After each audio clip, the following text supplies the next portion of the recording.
Hello,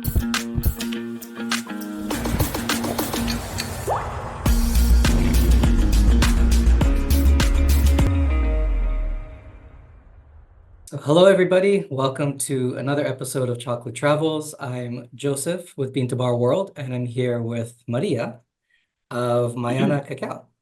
Or Mayana Chocolate. Let me start again. Mayana Cacao, yes. Oh, Mayana Cacao. Okay. Yes, actually, yeah, it's good to do the clarification because actually there is Mayana chocolate in the US. Okay, It's a chocolatier, but yeah, it's a brand in the US. So I am Mayana Cacao. Okay. Excellent. In Canada. Good. I'm glad we made that clarification. Let's learn about who you are and why you got into bean to bar chocolate making.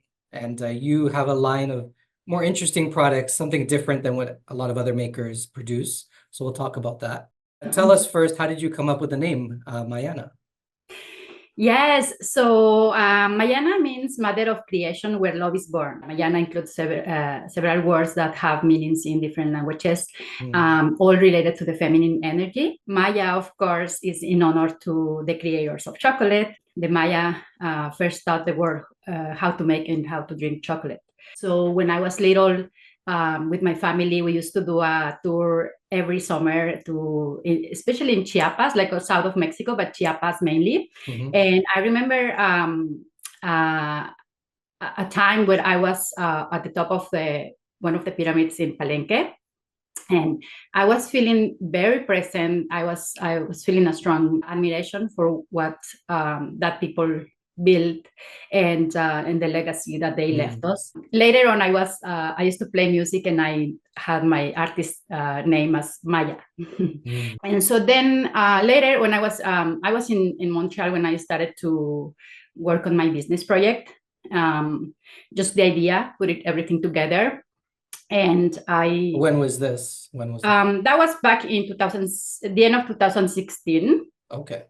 Yes, and then I did some research about what Maya, the meaning of the word in other cultures are. And so I found that for Hinduism, when they have some honor to what they call Maya, and for them, the meaning of Maya is mother of creation. At the same time, I had this dream that I had a baby in my arms, and it was like an indigenous baby, and I kissed him and I said I love you. And at the same time, when I said these words, there was a voice that told me Ana, and I had the understanding that it means amor nace aquí, which is love is born here.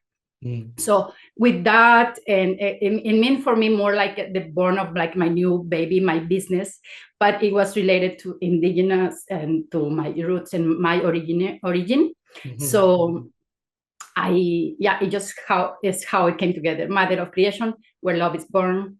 It was just beautiful for me. The idea actually of my business at the beginning, it was to have a cacao bar, like only one concept: cacao bar, art gallery, and boutique, all to share arts and crafts made by women that I knew personally and that I was feeling very inspired for everything that they were doing. And Cacao Elixirs, because I was in Montreal when I first moved to Canada. I was there for 6 years. And then my community was people who was practicing or was involved in alternative medicines, which is like Ayurveda, Chinese medicine, homeopathy, or herbalism. And it's where I discovered superfoods and medicinal mushrooms and herbs and all these foods that became part of my diet. And for good. I mean, it's a diet compared to the type of diet that I used to have in Mexico. Definitely changed my life for the better. And where in Mexico did you grow up? You said you visited Chiapas. Were you close to Chiapas, or? Yeah, I come from Hidalgo, Tulancingo, or Cuautepec, Hidalgo. Hidalgo, it's a state that is beside Mexico City, like east, like between Mexico City and Veracruz, so the Gulf of Mexico. And my hometown, it's just like 40 minutes far from the Teotihuacan, which is the Aztec city, the pyramids of Teotihuacan. It's this area where I was born and where I grew up. So like when I go to Mexico City, when I go to Mexico, I travel to Mexico City, and then we have to drive 2 hours to Hidalgo. And we actually see beside the highway, we can see the pyramids there. And so this is it's the central region of Mexico. And that's where I come from, where the agaves and the cactus grow wild.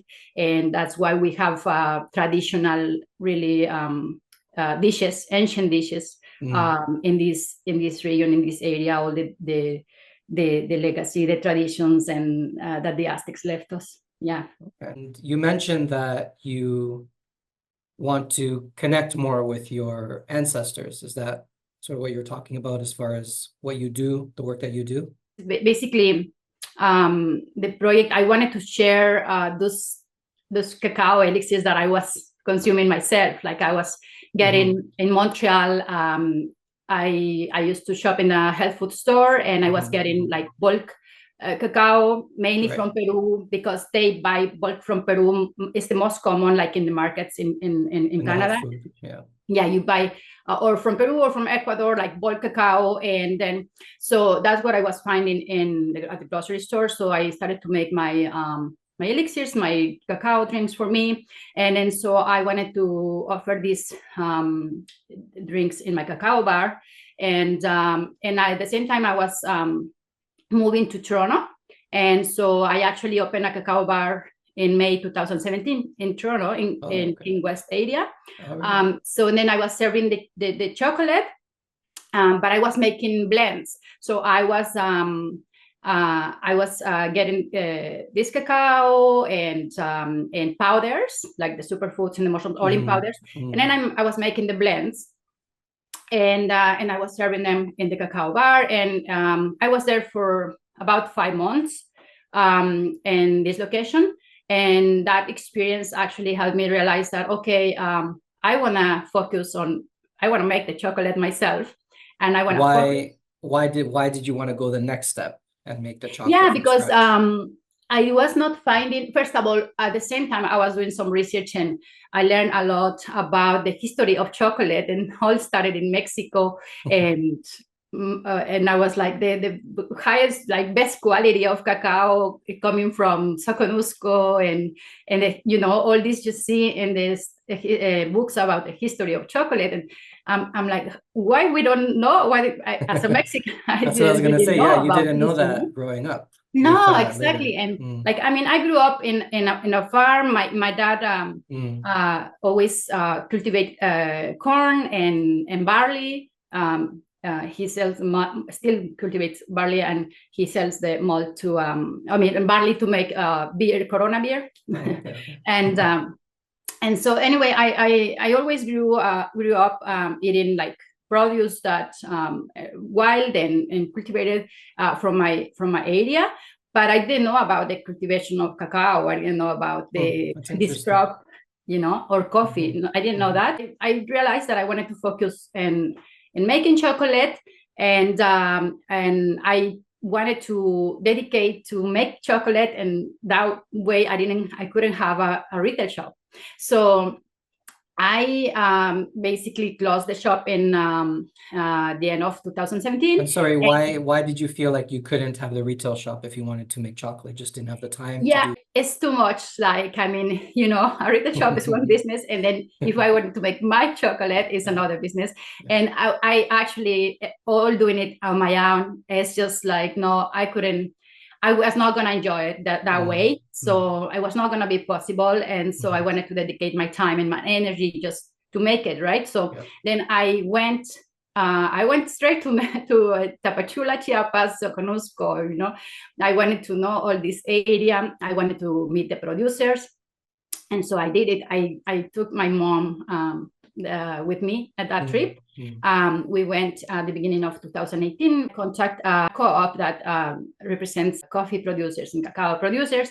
And they take me on a tour and visit different producers in different municipalities. In this trip, it's just opened my eyes and my mind, like about this It's world. amazing that you did that after leaving Mexico. You came back and sort of saw a whole new world Yes, in totally. Mexico. But I love drinking chocolate. I love what I'm creating. Right. Healthy chocolate cacao. I grew up drinking chocolate in Mexico, and you know, I have these great memories of my mom. Like, let's have a chocolatito, and then yeah, you know, it's preparing the chocolate. Right. There's like a whole ceremony involved. There's a lot of steps. It's a Yeah, process.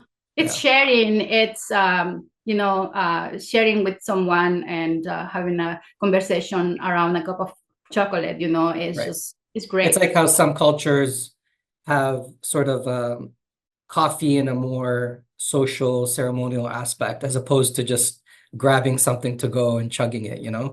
And I Mm. think that's good to have more of that because it allows us to focus more on the ingredients of the food, what we're eating, why we're eating it, and that's very important for us to be more conscious of the food. Totally, and actually, that's why that was one of the motivations for me to make good quality chocolate, pure chocolate, real chocolate, what I call it, because when in Mexico, so the most common, like more accessible drinking chocolate is the discs that are made. I don't know if I can say brands, It's but okay. Nestle, Abuelita, is the Right. most common in Mexico. You find it in every convenience store, so you grab it and take it home. But every time, as I said, I used to go to Mexico every year, and every time I was going home and I was drinking this chocolate, I was like, whoa, this is just getting worse and worse and worse. More sugar, less cacao, no? That's there. Mm, And more greedy every time because more mm, sugar you can. And I was like, no, this is not great. My mom always was trying to find another brand that they sell in the market to make her mole or to make the drinking chocolate. But always it was just easier to grab the abuelita there from right, the right. store. And I was like, no, this is not possible. Just And a lot of people think that the Abuela brand and other brands that it's very authentic, traditional Mexican style chocolate, but it's not really. I mean, it's a bit more industrialized from what it used to be. It just yes, totally. seems a bit more like that. Yours is much more artisanal and crafted and much more No, totally. And the authentic. quality of the ingredient, the quality of Yeah, cacao is just no right. comparison. I Exactly. mean, these big companies use the marketing like, oh, made with Mexican cacao, and so you're in Mexico and you're like, oh yeah, it's made with Mexican cacao. But Right. okay, but yeah, we don't know that these big companies are trying, I mean, paying mediocre prices to the farmers And and not the just that, farmers. there's good Mexican cacao and there's Mexican cacao that's not very good, right? So just Exactly. because it's Mexican doesn't mean it's a good quality cacao or ingredient. Exactly. Yes.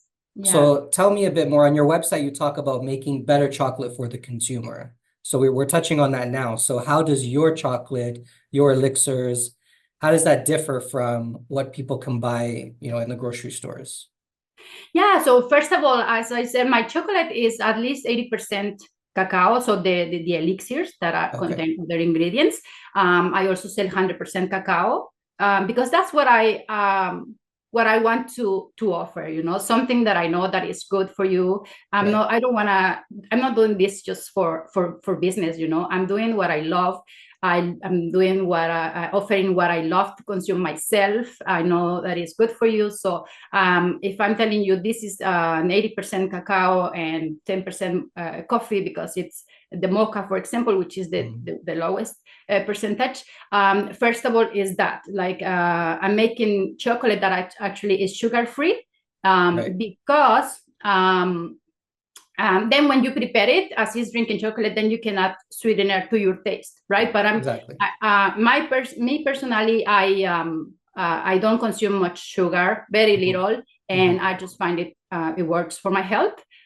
So that's why I want to offer you something that you really enjoy, cacao and its benefits, and then you take the decisions, right? Also, you can tell when you taste it, you taste the difference of what it's quality made with commodity cacao, Right. Low which quality tends to be much more bitter and more stringent, and exactly. yours has more flavors. And I like that you don't add the sugar because basically sugar is like a bulking agent, right? So when people buy your elixirs, even though it's not a huge container, it's more than what you would get in the store because the other ones are, 50% sugar or other ingredients, which waters Exactly. it down. Yours is like a concentrated version, and people, like you said, can sweeten it with sugar or maple syrup or honey or whatever they want or drink it as is. So more versatile. Exactly. Yes, and and when you taste it, you may say it may be good for you, and like you're like, oh, I don't need sugar. Actually, I don't need Right. sugar. So Yeah. Yeah. that's why I always I like to see the reaction when people taste it, because they said, you didn't put sugar in this, and I'm like, no.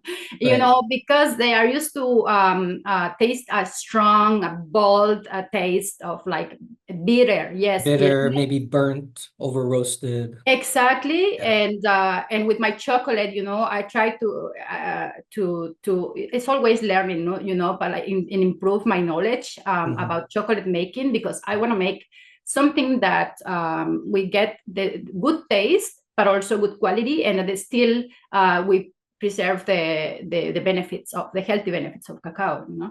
So Right. yeah, I So let's touch on that then. From mhm. what you're not from your knowledge, what you've learned over the years, because we see there's a lot of claims out there, and some of them are true, some of them are false, some of them may be exaggerated. So what would you tell your customers about the health benefits attributed to cacao, dark chocolate, your products? Well, let's just talk about cacao.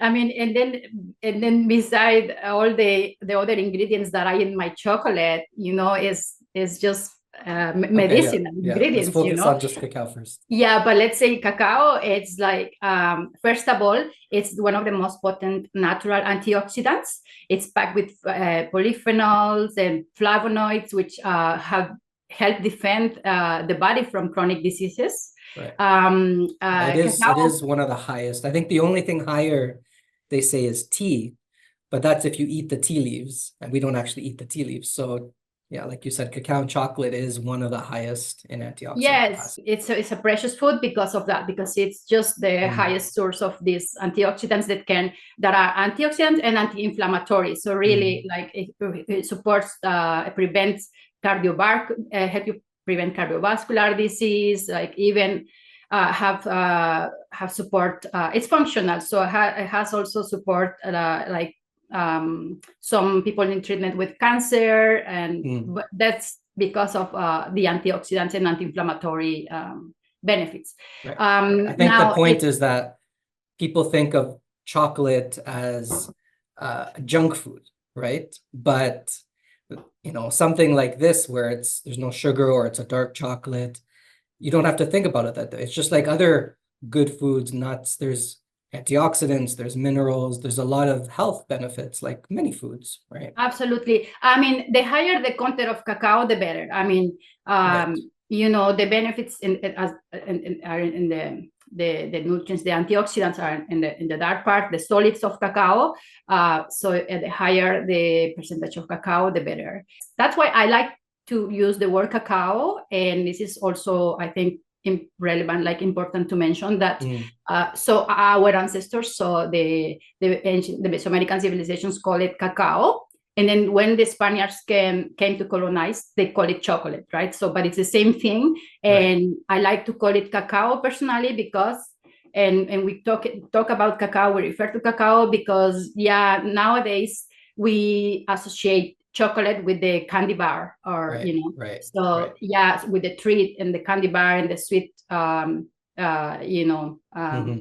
yeah, so Because that's at the why. time, like you said, the Spanish, when they named it chocolate, was still referring to the drink back then. But Mhm. nowadays, we don't use that word to refer to the drink. Yeah, they wanted to change the word because they Right. didn't like cacao. Right. But um but nowadays, chocolate has a different meaning. We don't think about drinks when we say chocolate. We think of bars or candy bars, right? So Candy that's a good bars, right? point. Like, exactly. So confections and things like that. So that's why I like to call it cacao, so that you understand that this is something that is more pure, that is something that is good for you. Also, cacao, contains some of the essential minerals, which is magnesium, iron, potassium, and zinc. Potassium and zinc, I mean, they help with to build strong blood vessels. They lower high blood pressure and promote cardiovascular health. It's packed with, it's an excellent source of fiber. And it's the type of fiber that fits good bacteria. So it's good for gut health or gastrointestinal health. It also has some protein and amino acids, tryptophan. And that one is a precursor for serotonin, and serotonin helps with better sleep. It also has, the main alkaloid in cacao is theobromine. Theobromine, it's known for energizing and improves your mood. About 50%, little more, little less of the content in cacao bean, it's fat. But this, and it's saturated fats, but these fats contain stearic triglycerides, which have been proven to lower bad cholesterol, so LDL cholesterol, and don't increase this bad cholesterol. I think it also has oleic acid too. Oleic acid, which is the fatty acid found in olive oil, which is why olive oil is so healthy for us as well. So that's a good point. A lot of people don't realize that. And, like I like to tell a lot of people, cacao is a seed from a tree. We consume lots of seeds and we don't think of it as junk. We have almonds and walnuts and all sorts of things, and we think of it as nutritious. And I think it's important for people to think of cacao as nutritious in the same way. Right. Yes, exactly. And plus, a lot of so many cacao has over 700 chemical components, and so it's just really a complex food. But some of these chemical components are how amazing it is that it contains the tryptophan that I already mentioned, it's a precursor for serotonin, and how's it called? I think PEA. Is it PEA for short? Phenylethylamine, which is what is known as the love drug. Right. Also contains anandamide, which is the body natural antidepressant. So all just these three chemical components that no other food has are precious, and we get them from cacao. Phenylethylamine. PEA. I always just say PEA because that's what I remember. And like you said, it's sort of lifts your serotonin. It's sort of a mood enhancer, which I think is also found in things like aged cheeses or cured meats and things like that. So okay. Interesting. Okay. It's interesting. Yes.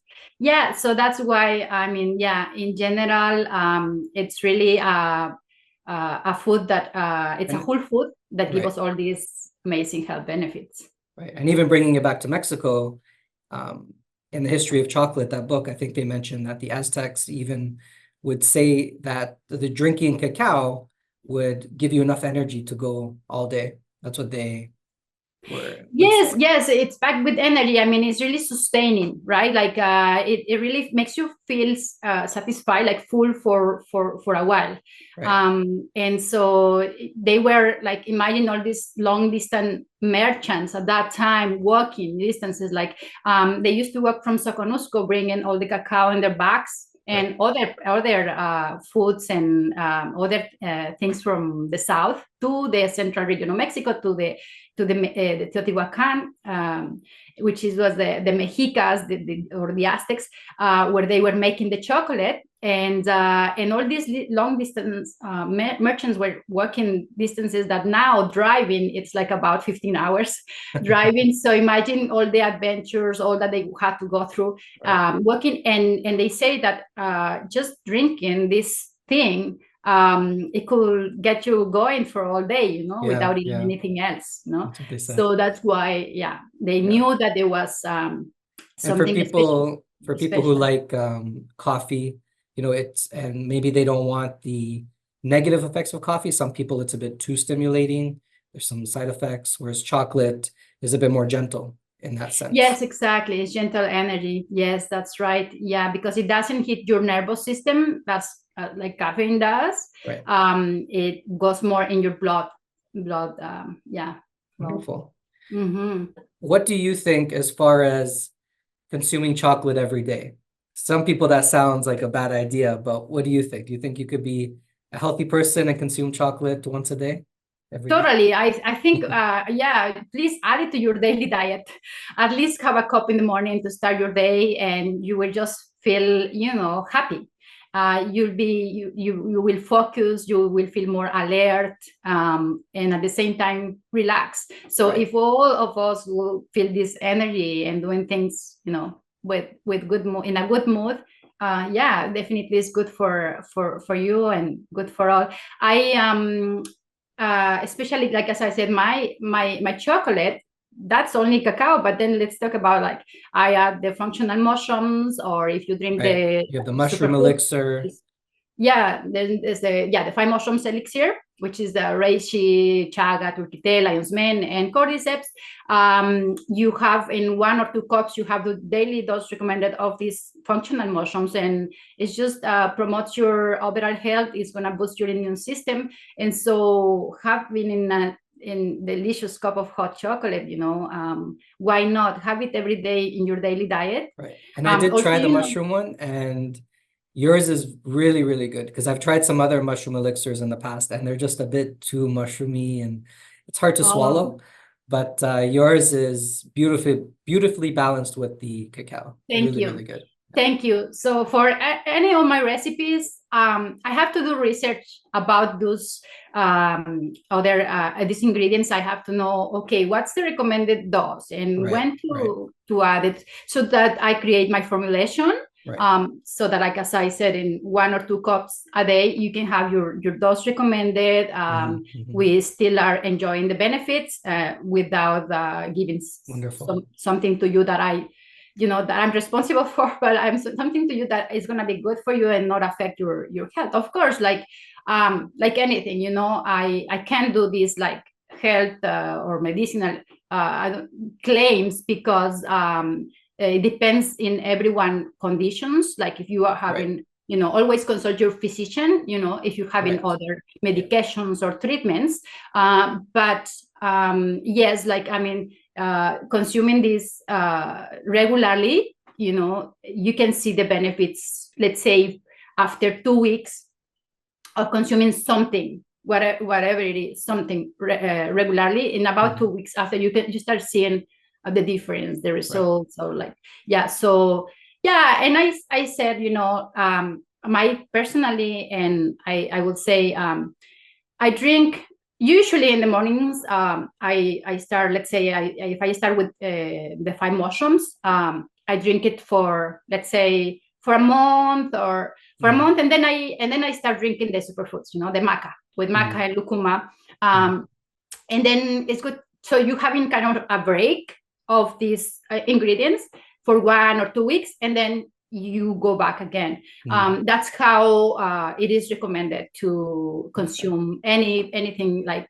plant medicines, like herbs, and yeah. So, like, I take time, I test it, like it can take me a year or two to actually say, okay, this is the recipe here for you is ready, because I have already consumed it. I have tasted, not just for flavor, but, like, I mean, for the effects and, like, right. You said that you put a lot of thought into it. You did a lot of reading. You make sure that you have good amounts in there, that it actually has an effect in what you say it does, right? Right. And I have consulted with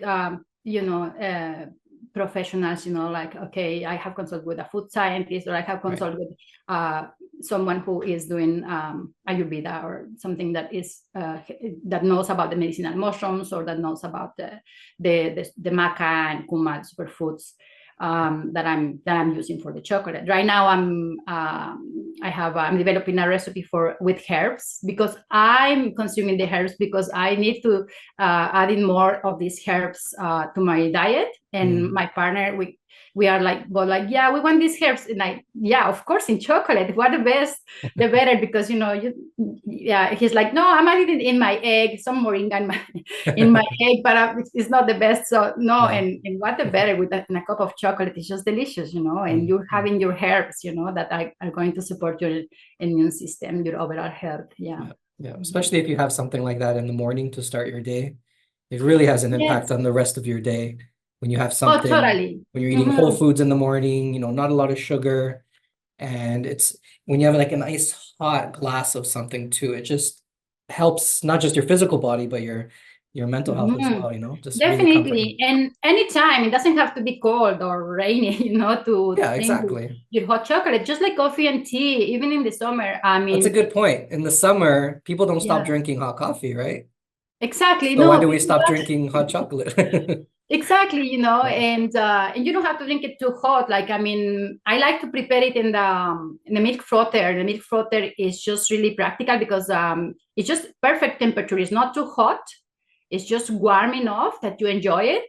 It warms you up, but without like giving you hot, feeling hot, Right. So I like yeah. that on your website you have videos for people to teach them how to froth up the chocolate, how to use your elixirs. I think that's very helpful because Right. not everybody Yes. knows. So if they purchase your elixirs, your products, they can go to your website and you show them exactly how to make it very easily, quickly.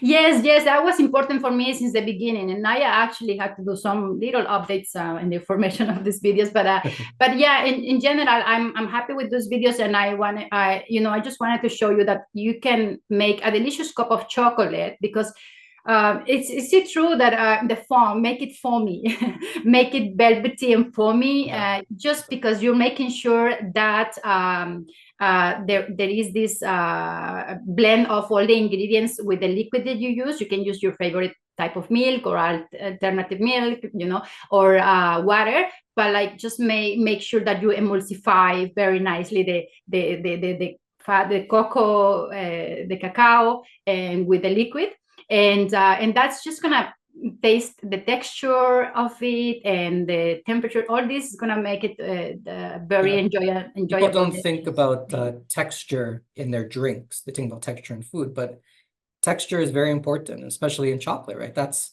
how it was always made. Froth was very important. You have a chocolate drink, you have your froth. It goes hand in hand. So totally, yeah, it makes a difference. I mean, like if you just drink like a flat chocolate, just like for me, like coffee is flat, or like. But if it's chocolate, I want it, that like thick, beautiful foamy texture. Yes, I like it like that. So yes, I my intention was to share like, okay, you already may have these tools in your kitchen, so you can use like a hand blender, or in your blender, just warm up the liquid before, heat it up, and then you put it in the blender 10 seconds and just make a nice foamy drink.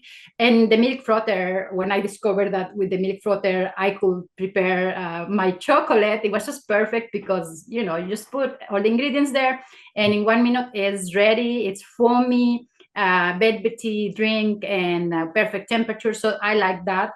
I sell it in my, I offer it in my website because I think it's a great tool, modern tool. But I also have my molinillo in the kitchen, and in the molinillo, it's basically like the function of the hand blender. You just have to twirl in between your hands and to make the foam. There's also like kind of like a technique, certain knowledge of how to use the molinillo, but you can create the foamy chocolate with the molinillo as well. And it's important to educate my consumers. Just prepare yourself a delicious drinking chocolate, because it sounds like you really care about making sure your consumers enjoy it in the best possible way. Yes, totally. I mean, like the best is when I started to when we moved to the Bruce Peninsula and I started to sell my products. I went to the farmers market, in the local farmers market in Wyerton, and I was preparing myself and giving to taste, and then there was a client. I told her, I'm not doing. I know you can find my chocolate in this cafe. But she's like, yeah, but it doesn't taste the same. Oh, really? She's like, no, it doesn't taste the same when you prepare it for me. And Mm. I'm like, okay, well, that's, at the touch, the soul, the energy that you want to, when you make something. So I said, yeah. And then she said something that I was going to ask her. She said, but I bought it, I got the packaging, the pack of like 100 grams. She said, and I prepared myself at home and it was delicious. So that, I love it. And that's interesting too, because it's the same ingredient, but the way you prepare it makes a big difference on the end product and the satisfaction. Yes, exactly. Yeah. So you want to, take the time. That's also something that I appreciate, that I think it's great about chocolate, preparing your cup of chocolate, like just the way maybe you prepare your cup of coffee or your cup of tea, but like take the time, make it, a little ritual, romanticize your moment of making preparing your cup of chocolate, take the time and the attention. I want to have my chocolate in cafes, having cafes serving my chocolate. And so far, 100% of my clients or partners, what I like to call them business partners, is women-owned small businesses, women-owned cafes. And it is important for me to meet in person and do the tasting, the introduction of my chocolate to them, because when they taste it, they like it. They love it. They love it and they want it. And they said, and if they knew and they saw how I prepare it, and I obviously give them a recipe, like my suggestions, how you prepare it and all the ratios and all this. And they usually prepare it with the espresso machine, that they have already at a cafe. And if they see that, they see how it can taste, how it can look, how is the texture and all this, then they will prepare it that way. And that's how it works, that's how in most of my clients, they love it. They love my chocolate. And that's how, if you go to a cafe and you have a chocolate, you're gonna enjoy it as well. And so when people visit the Bruce Peninsula there, they can enjoy your hot chocolate locally in some cafes. Wonderful. Yes, there are four cafes in the peninsula that are serving and retailing my chocolate. Yes, in Sobol Beach and on Highway 6 near to Tobermory, Lion's Head, and Wyerton. There's one. Yes. Okay. So speaking on that, what are some challenges you face? Because you have a unique product, not everyone understands what it is. So what do you feel are some challenges in marketing bean to bar products or marketing your elixir specifically? Have you faced any challenges in that regard? Well, that, as I mentioned, it is important for me. I see that, not for me, but also for my clients to do the tasting, to taste it. And it can be challenging because I have to travel, I have to travel, and that it's not about the time, but also like costs generated, and also like I'm a mom of twins, 5-year-old. So that doesn't allow me sometimes the time and the opportunity, but it's definitely something that it's important to do, because if I just send, let's say, samples, I already have tried not many times, maybe 3 or 4 times, and it's just hasn't worked. And it's just, I realize, okay, when I go and see my client and they are like, yeah, no, hot chocolate, we already have, or like, oh no, they have sent me with, oh no, she sells chocolate, go with that chocolatier. And then I'm like, no, this is different. You have to taste it. And then they taste it like, thank you. How did you find me? I'm so happy you found me. This is wonderful. Great. And they are so happy and proud to offer my chocolate, because it's different. So that is really important. I have to go and I have to meet with them in person and do the tasting. And it can be, as I said, challenging sometimes, but I will do my best to continue doing it that way, because it's really important. It's just like you just hear hot chocolate. Oh, okay, well, hot chocolate, so what do you think of hot chocolate? It's just, it's different of my products, and you only know when you taste. Right. No, it's true. Even for me, in dealing with chocolate bars, there's a big difference in just sending somebody bars or having them come to a tasting and educate them a little bit. It opens their eyes and the appreciation Yes, just jumps, and I'm sure the same is totally. for you. So in the bean to Yeah, bar world, the food doesn't always speak for itself. There is a little bit of education involved in order for people to truly definitely. appreciate it, what it Yeah, is. definitely. But then once you taste it, then that brings curiosity. Oh, okay. So then now they pay attention. Okay. Oh, where the beans come from? How are you Right, making it from scratch? right, Where like right. More all fun. and that's where the conversation starts and the education and like yeah, I love to share, of course, about all the process or what it's involved and like bringing these beans from Mexico. Who is cultivating these beans and Can you doing the tell us, you mentioned harvest it earlier, but practices. can you tell us a little bit more about your source of cocoa beans in Mexico? Yes, so I work with Finca Cuatro Hermanos, Sibalcook, Finca Cuatro Hermanos. Sibalcook means gift of God. Mm, They name it the farm like that, and so it's family. It's Don Elfido and his four sons, and all the family who they live in Chamulapita is the municipality. So it's like about 2 hours far from Tapachula, Chiapas, which is where we can travel because there's an airport there. mm, So yeah, so they grow they have about like 20 hectares of like heirloom cacao. Is native varieties that have been there in Soconusco since the history of the domestication of the trees in this beautiful. in Mexico, right?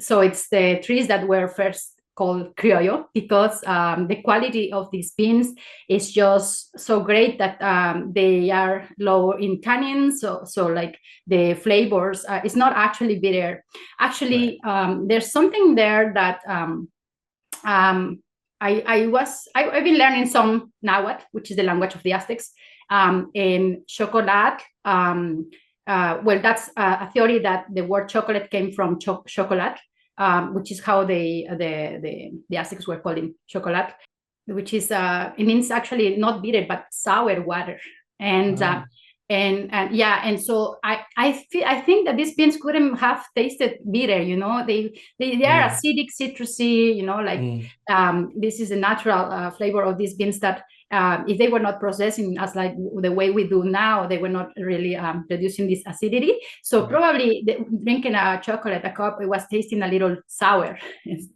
a little acidic. right, Yeah. right. So this is the beans, and it's great beans, it's great flavor.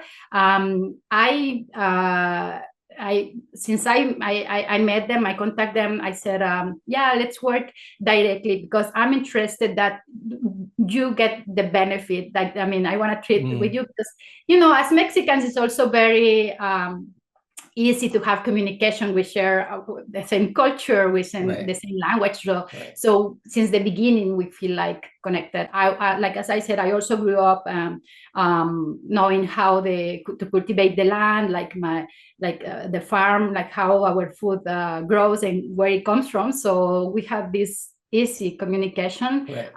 with them, with the farmers, and so they appreciated that I wanted to work with them directly. I said, what is the price? I never say, oh no, I don't try to negotiate because I trust also their experience. I don't have anything to teach them or to tell them about Right. how they do their I think work. that's a big point that a lot of people need to understand too, is that in the craft chocolate world, um, first of all, there are many distributors, cacao distributors that work as a third party.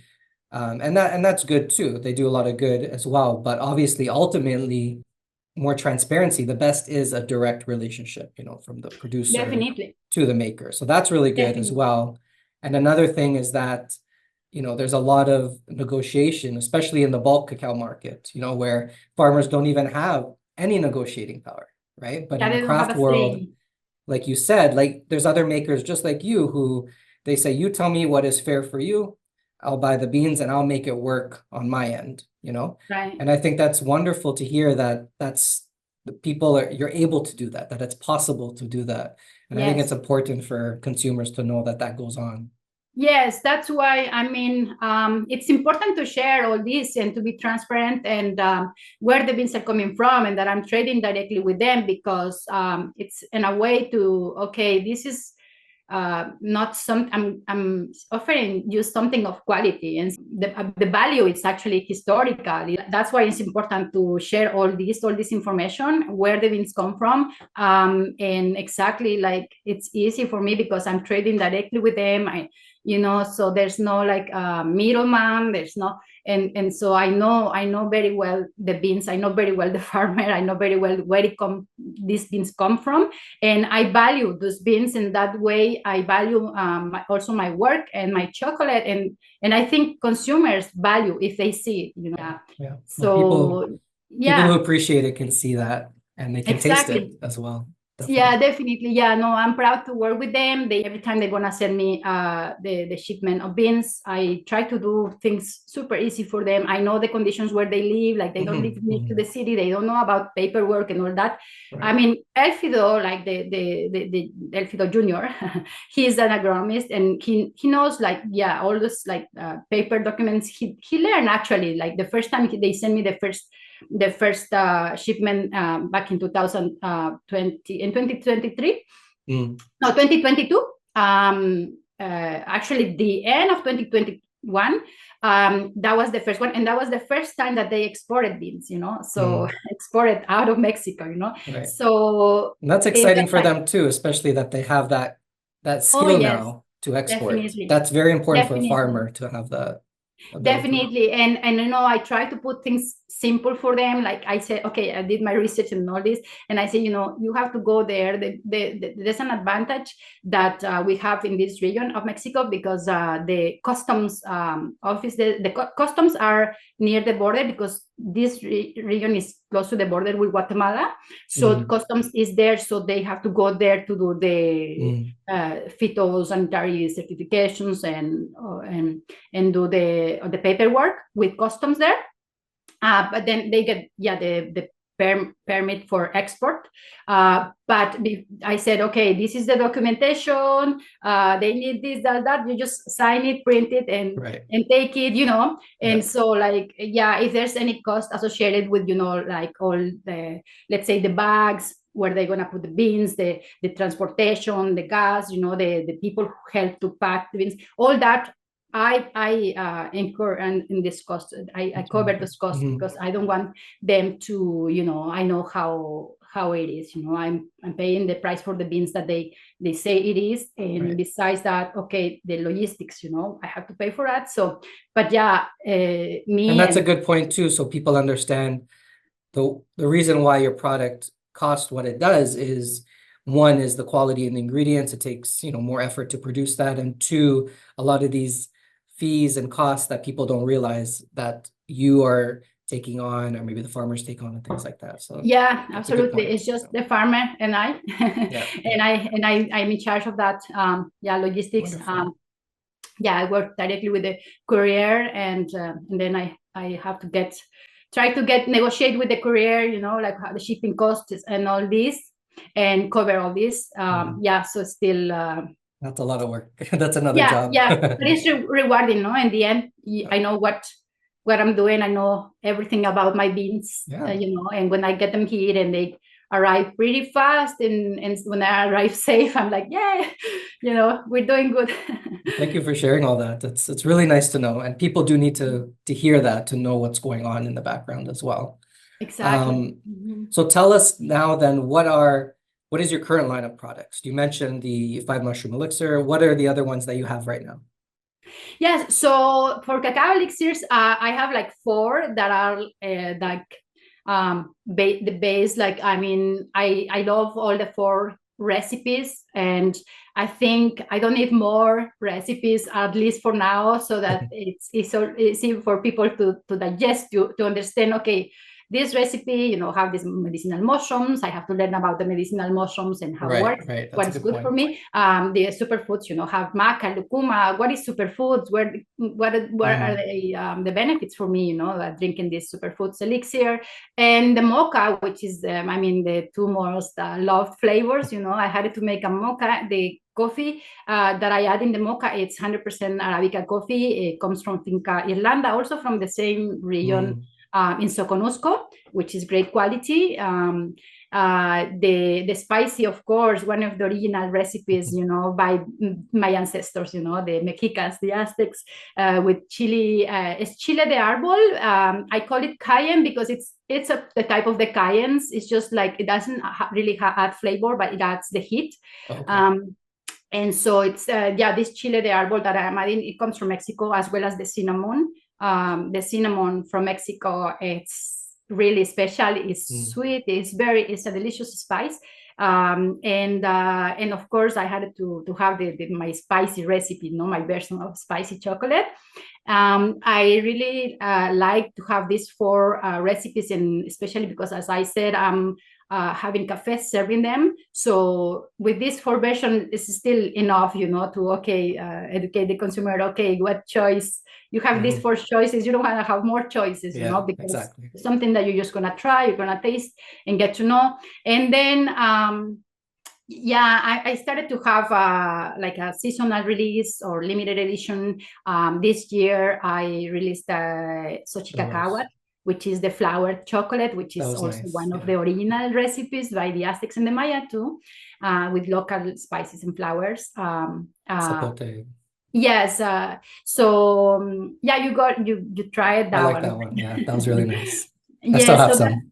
Yes, so that's it was a seasonal release. I also want to have it next year as well, like from March to women, because that's like my offering to women especially. So that's why I wanted to have it available every year about this time of the year. And like as I said, I'm also developing another recipe with herbs because I'm consuming the herbs myself and I love it. So still in like testing and tasting. And I hope that I will have it available, probably at the beginning of next year.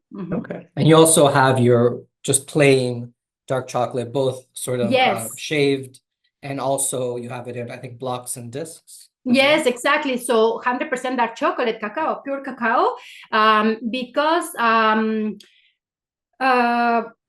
like I have it in the both versions, as you said, in the cacao mass 1 pound, and also cacao powder. Right. So as you see, my chocolate is powder. It's not just shredded, but like it's a fine.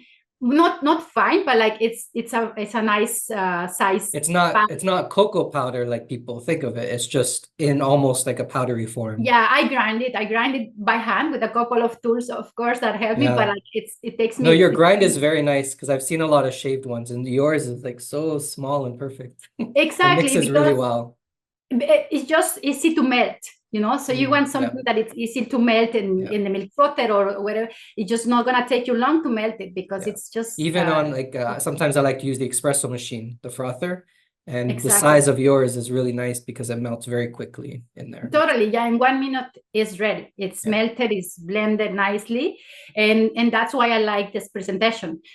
So the 100% dark chocolate, you can find it in this in powder like that, or in the paste. In 1 pound paste, and that way you can play, with your own recipes. You can just have like 100% dark chocolate, hot cacao, hot chocolate, and also the 100% dark chocolate is great for baking. I mean, it's delicious for baking. It's better than baker's chocolate for sure. Oh, definitely. Yeah, no, and I'm not adding any extra butter. I don't need to. I just want you to have the pure cacao, and it's just you use it like the same amount that you will use for cocoa powder, or the same amount that you will use for sometimes chocolate chips. Like if you have the cacao paste, you chop it in some small sizes, and then you add it to your cookies or whatever you want. So it's easy to play with this. And also because a lot of people who started to consume ceremonial cacao, the way they learn how to prepare cacao, how to drink it. I have consumers that I wanted to enjoy it for their holistic practices, or and that way they buy the paste, And then they chop it and prepare it their way, so that's why I have those presentations as well. I also have available some accessories that I are associated with make it a nice experience for you to enjoy the chocolate, like the jicaras, the bowls, that natural bowls that come from Mexico. That's the way the Aztec and the Maya used to drink chocolate, and that's the way I like it too. It just feels an organic experience. And the mugs are handmade by a potter here in the area. So everything, also collaborating with artisans and with people that appreciate what they are making. And I think that's important because, when you think of, let's say, tea, people have their beautiful tea sets and maybe family heirloom tea sets and things like that. And I think we need to start encouraging a culture of chocolate where it's not just about consumption. It's also, like you said, about the process of making it and enjoying it and beautiful, pottery and things like that. I think that's important to the craft chocolate movement to get people to think about it. Yes. Okay, so if you, for example, buy the chocolate in bulk, because I also sell it in bulk per kilo, because if you're gonna add it to your daily diet, you're gonna get also the best value when purchasing the product. So like a bulk per kilo or half a kilo, it's it can be good for you. And then I also sell, the glass containers, because just the glass jars, it just helps with good storage of the chocolate. It keeps it fresh and so and easy to serve. So all these accessories, I have them available too. And like as I said, just facilitating a good experience for when you're gonna enjoy your chocolate. Yes. And I didn't put this in the questions, but you mentioned it earlier. So I'm just going to ask you if you want to talk about it.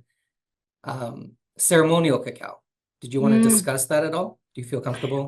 Yeah, sure. So it's a question because ceremonial cacao is something that can be a little bit contentious, or it can be a little bit conflicting in the bean to bar world. Some people like this idea of ceremonial cacao. Some people have issue with it. So what is your view, especially since you have Mexican heritage and you understand more of the history?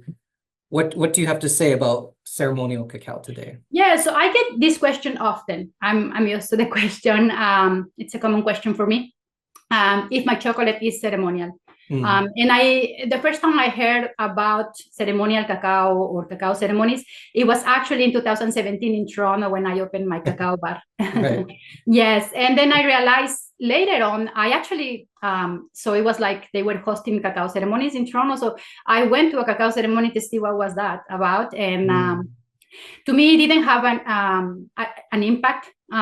It was for me, I went to drink hot chocolate with some girls that were speaking nice words, but it was not meaningful to me, or it didn't resonate with me. So then learning by all these people some people who were visiting me there, and I learned that they were travelers in Guatemala, and where in Guatemala this Kit Wilson started the movement of ceremonial cacao or cacao ceremonies in the early 2000s.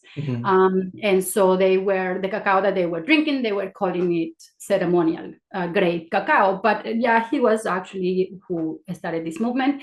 And so, like as I said, when people ask me if my chocolate is ceremonial, I said, well, no, because as a professional, as a chocolate maker, I have to call it for the right term. So it's cacao paste, cacao liquor.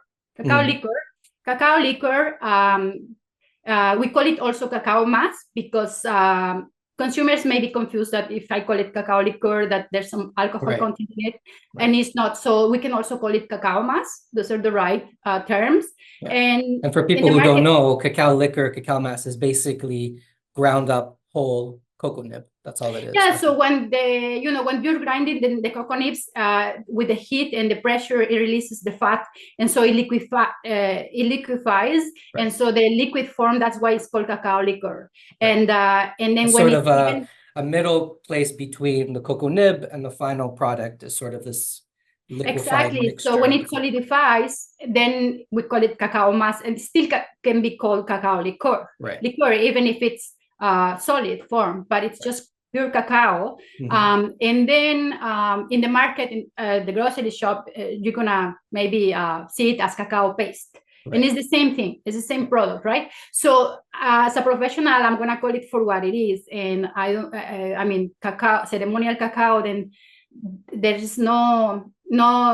I mean, I'm not gonna call Definition. it There's no ceremonial cacao just for selling you an idea, because right. I'm, as I said, as a professional, and because of ethics or for transparency, I'm not gonna say this is ceremonial cacao, and just because of that, I'm gonna sell it to you more expensive. Yeah. Well, ceremonial cacao is not, there's not a single definition of what it is. It essentially is Exactly. cocoa mass, cocoa liqueur, 100% Exactly. chocolate. That's all it is. There's Yes. nothing, there's nothing else specific that makes it ceremonial, as opposed other than how they're going to use it, basically. Yes, exactly. So there's no a clear definition about ceremonial Right. cacao. Some brands who sell ceremonial cacao said that it has to be heirloom, that it has to be, Right. really made by hand on the metate with the metla peel, and like it has to be peeled by hand. Some of them say no, it just have to be made by indigenous people. So It there's has to many be definitions. There's no exactly. So there's no a clear definition. So in the end, as a chocolate maker, I call it cacao liqueur, cacao mass, and I'm not gonna tell you this is ceremonial cacao. You can, of course, because my chocolate, yes, is heirloom. Yes, is made with love. Yes, you can see it's craft chocolate. I make it by hand. I mean, I have a small, like basic kitchen chocolate making equipment, but with my hands, I made most of it. Right. Yeah, most of the process. So yes, I mean, if all this is part of the definition of the brands that sell a ceremonial cacao, then yes, it is. And yes, I mean, it's pure cacao. I can tell you that you can consume it in your holistic practices, spiritual practices, like there's. I think there's this idea that it has to be labeled ceremonial in order for it to be healthy and have the same health benefits. But that's not true, like yours, whether you call it cocoa mass, cocoa liqueur, if you're looking at it from a nutritional point of view, it's the same. It's the same ingredient, Yes, right? I mean, of course, if they wanna have use it for, for meditation or for a yoga practice or like breath work, or like actually in a truly sacred plant medicine ceremony, yeah, they're not gonna go and buy cocoa powder from the grocery store, because it's not, they don't even know where it comes from, and it's made with we know in the industry that what it's mass produced chocolate, what it is not ethical, there's nothing good about it, so the quality and everything. So yeah, of course, I'm not, it's their decision, but like if they come and they see all what I'm making and they taste my chocolate, they of course can trust that it's good. I have a customer in New Mexico. She is my friend, and she we became friends because she's consuming my cacao, my chocolate, to offer it in her plant medicine ceremonies. She tried before, and she actually experienced in Guatemala the movement and all that, and she was consuming that cacao, and when she tried mine, she's like, I love it. Not just the taste, not just, she said they taste much better, but also, she loves everything about it. It has a good energy. It comes, from me. Yes, I'm, the story, the transparency, the craftsmanship. exactly. And she loves it. And then she uses for that. And, Right. yes, I can say my chocolate, when they ask me, is not ceremonial, but you can use it in your circles, ceremonies, special occasions that you want to use it for. Yeah, and I think you talking too about the buying directly from the farmers there and knowing their story and working with them one-on-one. I mean, that's pretty incredible if you're looking for a high quality product to use for whatever purpose you want to use. Absolutely. And I know, yes. I mean, a lot of people have problem with the issue of ceremonial, but I think it can mean different things for different people, and I think at the end of the day, whatever foods people buy, people are going to use it in the way that they want to use them. And I think for me anyway, I think it's good that people find new ways to use cacao and chocolate, because the reason why sort of bean to bar movement is not growing very quickly. One reason I think is that it's just not in our culture, wherever you are. Most places don't have a chocolate culture. We have a coffee culture, we have a tea culture, we have a wine culture, but chocolate is not the same. And I think we need to encourage, that sort of culture in different Yes. ways. Yes, I mean, of course, there is, a very special part of cacao is, I mean, part of the history. It is true that cacao was a sacred, Right. It sacred was used in food, many ceremonies. sacred food for our ancestors and Mesoamerican civilizations. I mean, somehow, but I think it's far the way that nowadays it's not the same. It's a different. interpret that sacredness or that that part of using cacao and consuming cacao and getting cacao. There is a Mayan community in Tabasco. This Mayan sacerdote, when all this ceremonial cacao, all this movement was like really getting strong. Like 3 years ago, I heard this a conversation with him where he say, well, no, I mean, the ceremony is, he explained what was for him doing a ceremony for cacao, and it's, since the cultivation of the trees, and when it's harvest, they prepare special chocolate and a ritual by the trees, and offer to the trees, because all this is about being grateful and honoring Mother Nature for giving us the food, the plants, and for the harvest and all this. It's something that I also myself, I'm aware of that. That always I'm aware. I have personal experience, like not with cacao, but other sacred plant medicines in the land where the plant grows, like how you have to do it. If you're gonna get that from the air, then you have to also recognize and acknowledge that and be grateful for it, and do an offering for the plant and for the earth. And that's how the way he explained, okay, this is for us the ceremonial in this context, Right. Yeah. And then I think now he's actually he kind of like opened more the doors in his homeland there for people who wanted to really experience, okay, well, this is what it's all about. And I think now he's doing it every year, and but at least more informed and trying to understand, okay, well, it's not just like, okay, we sit in a circle and we speak nice words and this, and then we expecting to have something from here. What I realized, and I think it has to be very authentic. It has to come from a very authentic place. Yeah, from the people who knows it, from the people who was born with it, with this plant, with this environment. I realized when I was in Toronto, I went to actually serve my chocolate in Kensington Market. There was a pedestrian Sunday, and I was serving my chocolate on the street. And there was also, and used to be a shop there, and they were doing a cacao ceremony on the street. And there was this dad with his son, maybe he was 11 or something like that. And he said he went to buy chocolate for his son. And he said, because I already have cacao there, but he's very young. And when he told me that, I was like, okay, so what is the idea that they have about cacao, ceremonial cacao? Because he went to get the chocolate from me for his son because he was young to drink the cacao that he already had, that had in. So since then I started to question, okay, what are people understanding? What is the education that they are, giving to the consumers? Because I think they're just creating confusion, these brands and these people who are using this for trading as well. Also, I have heard like some people say, I went to a cacao ceremony, I didn't feel anything. So I'm like, okay, what were you expecting? What do you think that cacao is? I mean, really, that's what I don't think it's right.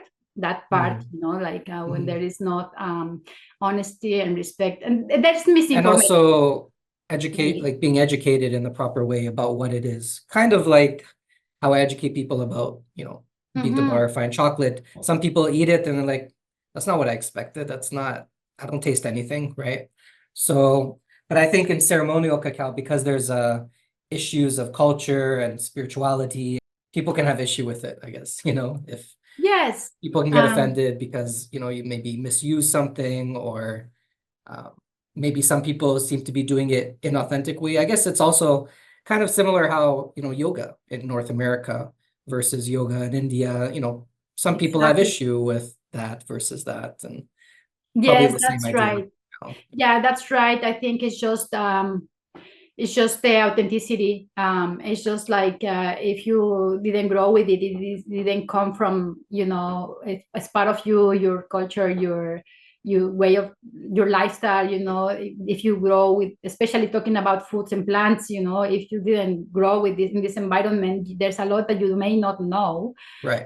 So And that's true too. Some people don't educate themselves enough before they start teaching others, right? And then yes, that leads to confusion when people think they know something, they don't quite know it, and that leads to more consumer confusion. But yes, and then you see what brands that are selling ceremonial cacao, they just repeat the same words, right? Like heart opening cacao, the same words, and it's like this game of like the broken telephone, like somebody said something and now they are repeating it, but in their own way, and then it's just like a lot of misinformation, and misunderstanding. And that happens. I find that because I've been in bean to bar fine chocolate for 15 years, and that happens even on this side, without looking at ceremonial cacao.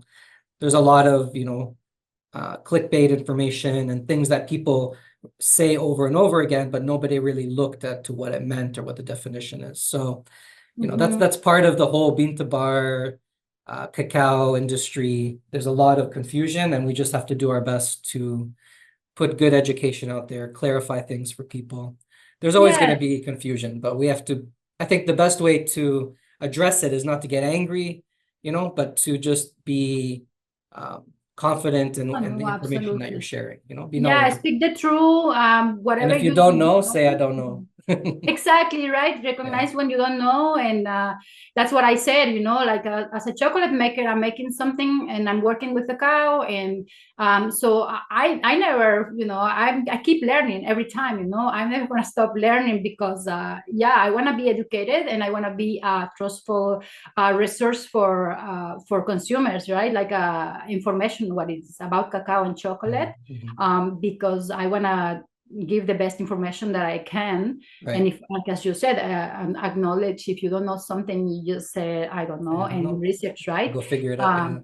But and I think it's great. A responsibility. In your place as well, because you're Mexican and you have a better understanding maybe of the history there. Because like you said, you grew up in Mexico and you didn't even know about that history, right? So imagine other people who didn't grow up in Mexico, they obviously have no clue sort of the history and that aspect of it. So of course, and like as I said, I also have appreciation. I knew where my food comes from. I know that how to grow the land. Like I was little and I used to go with my dad to the fields, and like I know like still like all my partner, he grows our food in our garden, and he's actually he does that. He teach people how to grow organic nutrient-dense food, and so that's we know we understand about like how important it is to have nutritious food, and so I know that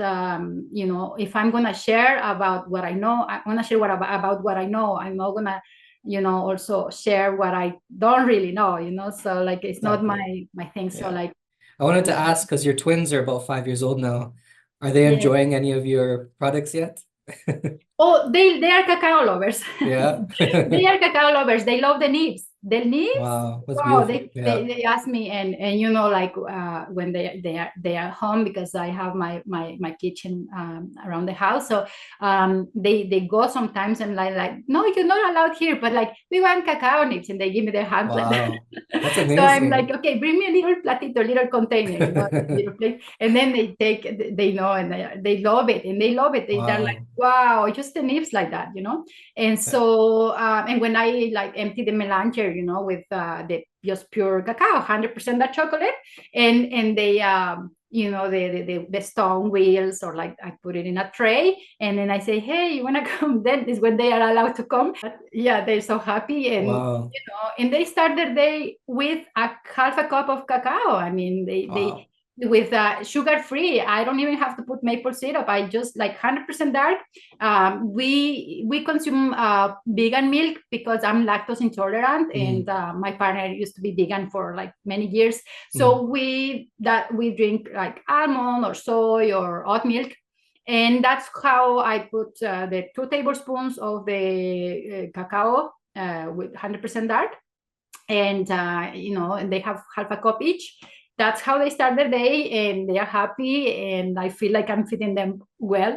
Yeah, um, definitely. I mean, compare yeah. that to what kids that age usually Mhm. have, the sugary snacks and sugary cereals and Right. and I think it's Yeah. amazing that Mhm. you can, parents can give their kids nutritious food that doesn't have to be sweet, and they will learn to like it, just like your kids Yeah, absolutely. like it. Yeah, they're gonna grow like that, loving dark chocolate, That's and wonderful. yeah, of course, we go like sometimes, we go. Then they have a piñata, they have confections, candy Right, sweets, right, right. and or like Halloween, we let them eat. But you know what?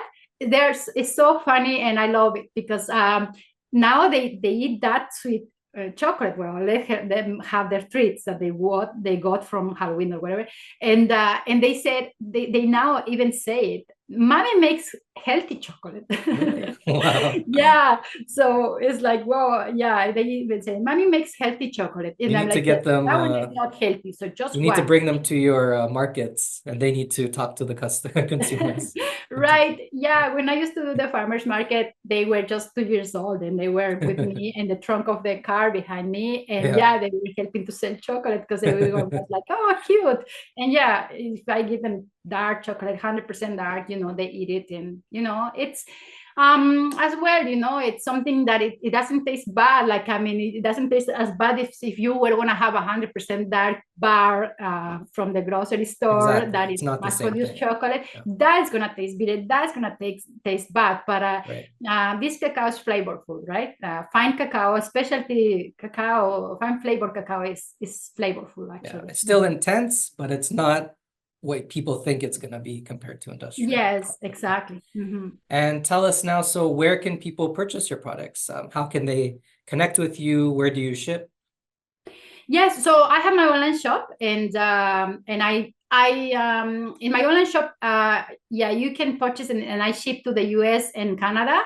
But sometimes I have had inquiries from customers in Europe and Latin, like South America, and they say, "Can you ship to me?" And I get a quote, and then yes, I have managed to ship Okay. uh, outside of my website if they email me. So yeah, my email is there in the website. You can contact me through the website or on my email, and I'm doing so wholesale my clients in cafes. You can purchase my products there. I'm having every time more partners that I work with Wonderful. cafes, and that's one of the things I want to do. I want to expand and have it and more Beautiful. cafes available for close to customers. Yeah, Mhm. yeah. Well, I've tried it, and I've tried the mushroom, I've tried the floral one, and they're beautiful, really, really Thank nice. you. Thank you. I'm So glad to hope more hear. people find out about it and purchase your products. Thank you, Maria. It was really, really fun talking to you, learning about what you do. I appreciate it, and I Thank you wish so you all the much. best. Thank you so much. Thank you for all you do too, educating consumers and Thank you. giving us this space to share. Thank you Of so much. course, you're welcome. All right, Take thank care. you. Take care. Download the free Bean to Bar app to connect with makers from around the world, either where you live or places you'll visit. Also, be sure to visit beantobarworld.com for all things fine chocolate, including professional chocolate tastings, chocolate tutoring, online shop filled with bars, tasting tools, and more, the free learning center filled with research, history, science, videos, podcasts, and much more. Sign up for the newsletter to stay in touch, and feel free to donate to grow the free app and free learning center.